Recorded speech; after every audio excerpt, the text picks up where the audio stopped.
Have you ever worked so hard for something, wanted something so bad that you did everything you could to get it, wanted to be the best in a certain field? Have you been in a position where you've put so much work into what you wanted, but it wasn't enough? You fell further into despair because you kept failing and even questioned your love for what you wanted. The anime Hajime no Ippo isn't an anime that deals with this topic, but it's an anime that shows you, the viewer, what hard work can do. Because Ippo, the main character in the story, is someone who has a big dream, and that's to become a great professional boxer, and does everything he can to reach that goal. He runs almost every day, practices his techniques almost every day, and spars occasionally from time to time, all doing this to get better at his craft.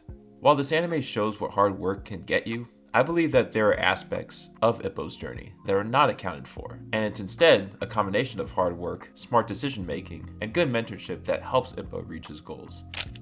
In life, if you work constantly on the same things over and over again, and don't change up your routine, you'll hit a plateau, and that's not necessarily a bad thing. Ippo works on his signature move, the Dempsey roll, to face many opponents in the ring, but when that doesn't work, does he keep sticking to the same technique? No. He tries to incorporate other techniques into his move to make sure it works against other opponents who may not be affected by his usual Dempsey roll. This is what you need to do to escape your plateaus, diversifying up your routines and strategies to tackle any situation possible. Because those who win boxing matches, or those who have success in life in general, aren't necessarily those that stick to one thing and try to become really good at it. It's those who adapt to whatever situation they come across. And who helped Ippo change his workout routine and win against different boxers? Well, it's his mentors, Takamura, Kamogawa, and others. The definition of insanity from Albert Einstein is, quote, doing the same thing over and over again and expecting a different result. Let's put this into the context of Ippo. Will him doing the Dempsey roll to someone who is fast enough to counter him cause Ippo to win? No. Neither will powering your way to the key in basketball when your defender is 7 feet and 300 pounds, when you're just 5'9" and 140 pounds. Yes, you may have scored some layups on shorter and weaker defenders, but what happens when your defender can touch the rim standing up?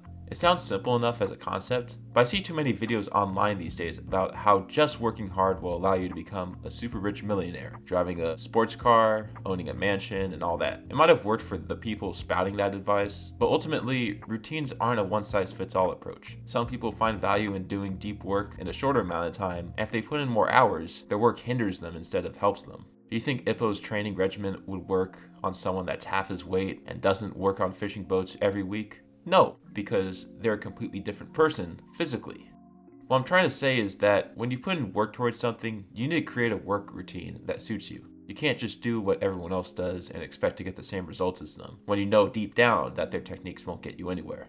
That's why it's important to have mentors like Ippo does, who can study your techniques and work with you to get better at what you can do, not change your style to copy what someone else does. Regardless, if you want to reach your goals, yes, you need to put in some hard work, but you also need to be strategic on what kind of work you'll be doing, how long you'll be doing it for, and how often you do it each week.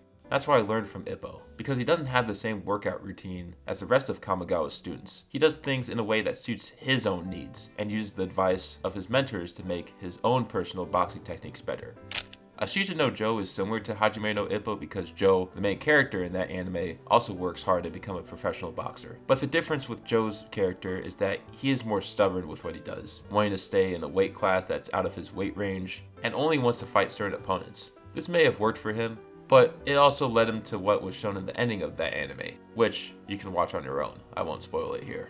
But what I see with Ippo and Hajime no Ippo is that he's constantly adapting to tackle new challenges, and tries to find other ways to defeat his opponents, through ways of watching film, practicing new drills, and getting advice from his mentors. While I like the Ashita no Joe anime better than Hajime no Ippo, I think Ippo is a character more people should look up to than Joe. Joe's a great character to look up to if you want motivation to keep pushing towards your goal in the moment, but Ippo is a great character to replicate when figuring out how you'll achieve your goals. Thank you guys for watching this video. I apologize for all the inconsistent uploads. It will be like this for a while, but if you're still watching, thank you for your support. I'm glad Hajime no Ippo is available on more streaming services. I think more people need to see this anime, especially younger audiences, because it has a lot of positive messages, and the fight scenes are probably some of the best in any anime out there right now.